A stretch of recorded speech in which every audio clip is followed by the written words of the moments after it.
Doctor ortho, अब दर्द भी घुटने टेकेगा। उत्तर प्रदेश की राजनीति में 2027 विधानसभा चुनाव की बिसात अभी से बीत चुकी है।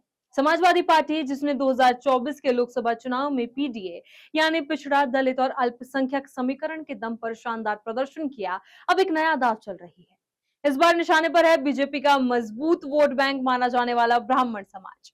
सवाल बड़ा है, क्या अखिलेश यादव का ये नया प्रयोग यूपी की सियासत की दिशा बदल देगा? नमस्कार, मैं Kirti Bhardwaj, channel for news UP में आप सभी का स्वागत है। 2027 की जंग अभी दूर है, लेकिन सियासी मोर्चे पर तैयारियां पूरी रफ्तार पर। समाजवादी पार्टी ने अपने चुनावी अभियान की शुरुआत एक ऐसे चेहरे के जरिए की है जो पार्टी की समाजवादी विरासत और ब्राह्मण समाज दोनों से गहरा जुड़ाव रखते हैं। ये नाम है जनेश्वर मिश्र। जनेश्वर मिश्र की जयंती के अवसर पर लखनऊ में आयोजित प्रबुद्ध सम्मेलन सिर्फ एक श्रद्धांजलि कार्यक्रम नहीं, बल्कि सपा की नई राजनीतिक रणनीति का सार्वजनिक संदेश भी माना जा रहा है। कार्यक्रम में वैदिक मंत्रोच्चार, संतों और संस्कृत विद्वानों का सम्मान, काशी, अयोध्या और मथुरा से धार्मिक हस्तियों की मौजूदगी और हजारों ब्राह्मण प्रतिनिधियों को आमंत्रित करना, इन सब के जरिए समाजवादी पार्टी ये संदेश देने की कोशिश कर रही है कि उसकी राजनीति अब सिर्फ पीढ़ी तक सीमित नहीं, बल्कि हर वर्ग को साथ लेकर चलने की है। दरअसल सपा को अच्छी तरह पता है कि सिर्फ पारंपरिक वोट बैंक के भरोसे सत्ता तक पहुंचना आसान नहीं होगा। 2024 के लोकसभा चुनाव में पार्टी ने 37 सीटें जीतकर मजबूत वापसी की, लेकिन वोट प्रतिशत करीब 34% ही रहा। वहीं बीजेपी का वोट शेयर 41% से ज्यादा बना रहा। यही अंतर समाजवादी पार्टी को नई सामाजिक रणनीति अपनाने के लिए प्रेरित कर रहा है। उत्तर प्रदेश में ब्राह्मण मतदाताओं की हिस्सेदारी भले ही करीब 10 से 12% मानी जाती हो, लेकिन उनका राजनीतिक प्रभाव इससे कहीं ज्यादा है। प्रदेश के लगभग 80 से अधिक विधानसभा सीटों पर ब्राह्मण मतदाता चुनावी नतीजों को प्रभावित करने की क्षमता रखते हैं। वाराणसी, प्रयागराज, कानपुर, गोरखपुर, जौनपुर, अमेठी, बस्ती और कई अन्य जिलों में उनकी निर्णायक भूमिका मानी जाती है। यही वजह है कि समाजवादी पार्टी अब इस वर्ग में अपनी स्वीकार्यता बढ़ाने की कोशिश कर रही है।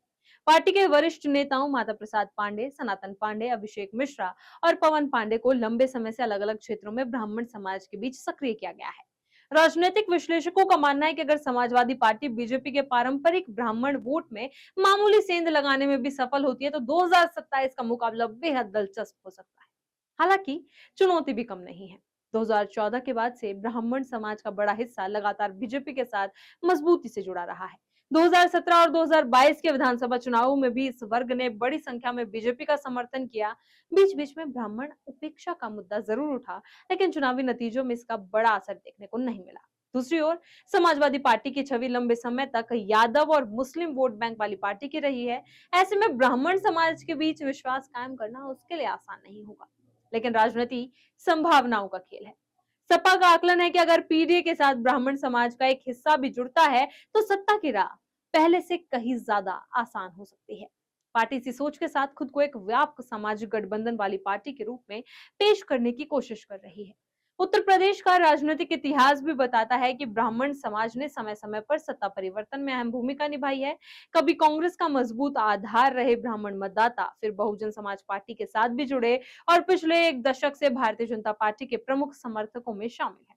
इसलिए इस वर्ग का रुझान किसी भी चुनाव का राजनीतिक समीकरण बदल सकता है। अब सबसे बड़ा सवाल यही है कि क्या जनेश्वर मिश्र की विरासत के सहारे समाजवादी पार्टी ब्राह्मण समाज का भरोसा जीत पाएगी? क्या पीडीए के साथ प्रबुद्ध राजनीति का यह नया प्रयोग 2027 में सत्ता की चाबी बन सकता है, या फिर बीजेपी अपने पारंपरिक समर्थन आधार को पहले की तरह बरकरार रखेगी? इसी तरह खबरों के लिए बने रहें चैनल फॉर न्यूज यूपी के साथ।